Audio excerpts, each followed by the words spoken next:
Hey there, Steelers Nation. Welcome back to the channel that keeps you up to date with the latest news, exclusive reports, and behind-the-scenes action from your Pittsburgh Steelers. If you're as passionate about this team as we are, go ahead and smash that like button and subscribe so you never miss another update. We're watching this team chase greatness, and trust me, 2025 is shaping up to be one of the most transformational seasons in years. This offseason, it's become clear the Pittsburgh Steelers are all in. From trades to historic extensions, the front office is not sitting back. They're pushing the chips into the center of the table, determined to perfect this roster and make a serious run at another Lombardi trophy. And today, we've got two massive stories that perfectly reflect that mindset. Let's get into it. You heard that? RIGHTT, J. Watt, the heart and soul of this Steelers defense, just made NFL history by becoming the highest-paid non-quarterback in league history for the second time in his career. The deal? A jaw-dropping 3-year, $133 million extension. That's right, folks, $108 million guaranteed, with an average annual salary of $41 million. That figure shatters the previous record, which was also held by, you guessed it, T.J. Watt. Let's put this in perspective. Watt was the 30th overall pick back in the 2017 NFL Draft. And now, 8 years later, he's a 7-time Pro Bowler, 4-time All-Pro, the 2021 Defensive Player of the Year, and has led the NFL in sacks in 3 different seasons, 2020, 2021, and 2023. Just last year, he recorded 11.5 sacks. That's consistent, dominant, Hall of Fame level production. Even his older brother called this contract well-deserved. The message from the front office is loud and clear. This team is building around its core, and T.J. Watt is the core. As if that wasn't big enough, let's talk about the other side of this. Steelers rebuild the secondary. The Steelers made waves earlier this offseason by trading for Yolan Ramsey from the Miami Dolphins, sending back Minkah Fitzpatrick and some draft capital. That's a trade that turned heads league-wide. We're talking about one of the most feared shutdown corners of the last decade coming to the Steel City. Now let's be honest, Ramsey isn't the same 24-year-old corner who locked up elite receivers weekly. He's 30 now, and according to ESPN's Jeremy Fowler, league insiders are torn about where Ramsey ranks among today's top corners. Some execs still see him as top 10 material, while others believe he's in physical decline. One AFC evaluator said, greater than still a good starter, but is in physical decline. You could make the argument he's still top 10, but he's just outside of it for me. That's tough to hear, but it's also realistic.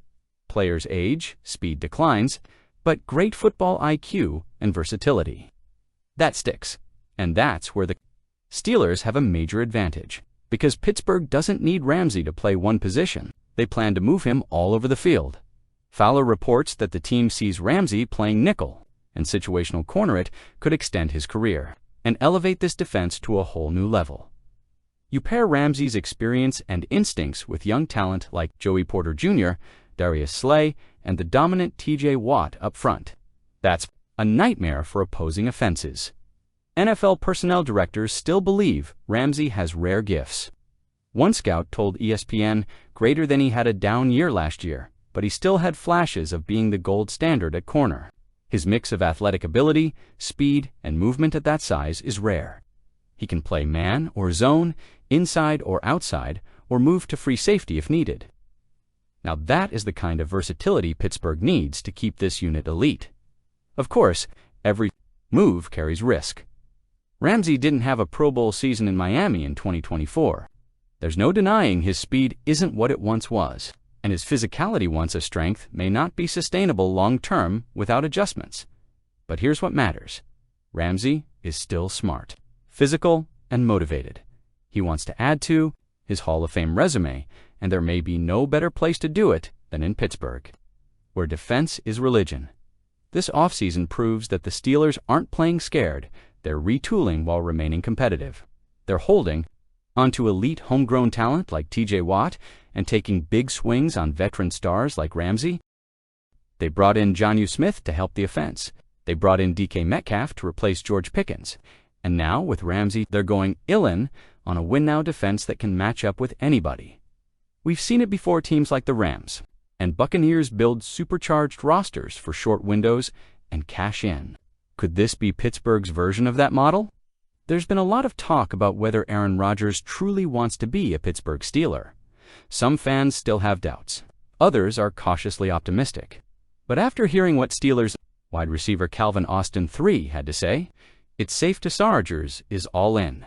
In a recent interview on the Jason and John Show on 92.9 FM, Austin revealed that he and several teammates had a private dinner with Rodgers at Nobu in Malibu. Now look, team dinners happen all the time. But what makes this one special is what happened during those 3 hours together. This wasn't just a fancy meal. This was a real-deal team-building moment that could define the 2025 Steelers season. Here's what Austin had to say. Spending time at his crib, just chilling, talking, and getting to know him, Aaron Rodgers. We went out to Nobu. That was probably one of the best experiences. It was good food, and the view was great. We probably ate for like 3 hours. We were just talking. But it wasn't just about football. We weren't even thinking about the time because we were real deal chopping it up. We were talking about life, what we think about things, just everything. Looking back at that was so pivotal going into this training camp because now I feel extremely comfortable with him. We on that level now. Let that sink in for a moment. This isn't Rodgers just showing up to collect a paycheck. This is Rodgers going out of his way to build trust, build chemistry, and get to know his new teammates on a personal level. Rodgers has often been portrayed by the media as a difficult personality, someone who isn't the easiest guy to get along with, but that narrative is being flipped on its head in Pittsburgh. Calvin Austin, said Rodgers, created a group chat specifically for the wide receivers who trained with him in Malibu. That's how the invite to Nobu came together. It wasn't forced. It wasn't PR. It was organic. Rodgers is taking the leadership role seriously, and it's already paying off. Austin emphasized how that dinner changed the entire dynamic heading into camp. He feels completely comfortable with Rodgers now. And as any former player will tell you that chemistry between a quarterback and his receivers can be the difference between a win and a loss. The chemistry and that stuff you can't measure are the things that help you win close games, Austin said. That's not fluff. That's real. And it's something that Steelers fans should be fired up about. Let's not forget, Calvin Austin was one of the bright spots in an otherwise inconsistent Steelers offense last year. Despite all the quarterback drama and lack of rhythm, Austin finished 2024 with 36 receptions for 548 yards and 4 touchdowns. Not bad for a guy who spent most of the year trying to find his place in a struggling system. Now, he's not just in the mix, he might be ready to break out. With Rodgers throwing the ball, Austin's elite speed and ability to stretch the field could finally be unleashed. Imagine Rodgers hitting him in stride on a deep post. Imagine him turning a short drag route into a 60-yard gain because defenders can't catch him. And here's the key. Now that Austin feels that comfort with Rodgers, not just as a quarterback, but as a leader and person, the sky's the limit. Austin said he's now able to ask Rodgers the tough questions. He's learning what it really takes to thrive at the highest level. This isn't just development. This is transformation. If Aaron Rodgers is already having this kind of impact on young players like Austin, imagine what that means for the rest of the team. Think about it. George Pickens already, a big-time talentist, now working with one of the smartest quarterbacks in NFL history.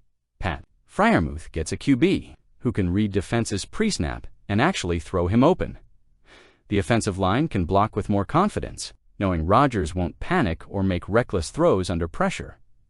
All of this matters, and it starts with buy-in, which is exactly what Rodgers is showing. Of course, some fans are still saying, but he's 41. He only won 5 games last year with the Jets, and that's fair. But remember last year with the Jets, Rodgers was coming off a torn Achilles. He wasn't fully healthy. He didn't have this kind of offensive system, this level of protection, or this supportive coaching staff. Mike Tomlin has made it crystal clear he believes in Rodgers. He believes this team can win now. And Rodgers clearly believes in the Steelers. This Malibu dinner wasn't just a bonding experience. It was a message. Rodgers isn't here to fade away quietly. He's here to make a statement, and guys like Calvin Austin are ready to help him do just that. All right, now it's your time to shine. What do you think about TJ Watt's record-breaking deal? The Steelers make the right call, locking him down at such a high price? And what about Yolan Ramsey do? You see him still playing at a top 10 level? Or are you concerned that his best days are behind him? Should Pittsburgh use him primarily at nickel or safety? Can this defense be the one unit in the NFL in 2025? Drop your thoughts in the comments below. I want to hear from all of Steelers Nation on this one. And hey, if you enjoyed this video and want more deep dive Steelers analysis, don't forget to smash that like button, subscribe to the channel, and tap the notification bell so you're the first to know when new content drops. We're on this journey together, chasing that 7th Super Bowl land. You're not going to want to miss a second of it. Until next time, stay strong, stay loyal, and as always, here we go, Steelers, here we go.